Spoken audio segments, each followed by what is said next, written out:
Hello everyone, কেমন আছো সকলে? আমি তো বেশ ভালো আছি। আর আজকে আছে আমার একটা রাইস সেরেমনির মেকআপ, তাই সকাল সকাল ঘুম থেকে উঠে পড়েছি। আর এরপর আমি চলে যাব রাইস সেরেমনির মেকআপ করতে। ঠিক আছে, তারপর তোমাদের সাথে দেখা হচ্ছে আরও।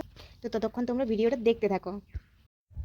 আর আমি তো এসে পৌঁছে গেছি। আমি এসে দেখলাম যে পুচকুর মাসিমণি পুচকুর জন্য গাঁদা ফুল দিয়ে মালা তৈরি করছে। আর আমি ততক্ষণ বসে বসে একটুখানি ওয়েট করে নিলাম। এই দেখো পুচুটা উঠে গেছে, কি মিষ্টি দেখতে, তাই না?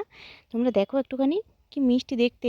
আর ওর মাসিমণি তো ওকে নিয়েছিল, আর আমি এদিকে ঝটপট মেকআপটা ডান করছিলাম। এরপর পুচকুর জামাটা যখন খুলে দেওয়া হয়েছিল, পুচকুর প্রচণ্ড ঠান্ডা লাগছিল।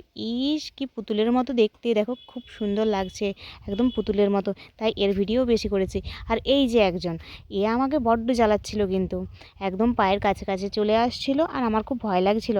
আর আমি তো একদম বিফোর আফটার লুক নিতে পারিনি, তাই আর এতটা তাড়া দিচ্ছিল যে আমার ভিডিও সেভাবে নেওয়াই হয়নি। তবে যতটুকু নিতে পেরেছি ছবি ভিডিও, সেটুকুই তোমাদের সাথে শেয়ার করলাম। তোমরা অবশ্যই জানিও কেমন লাগছে আজকের রিস সেরিমনির মেকআপটা।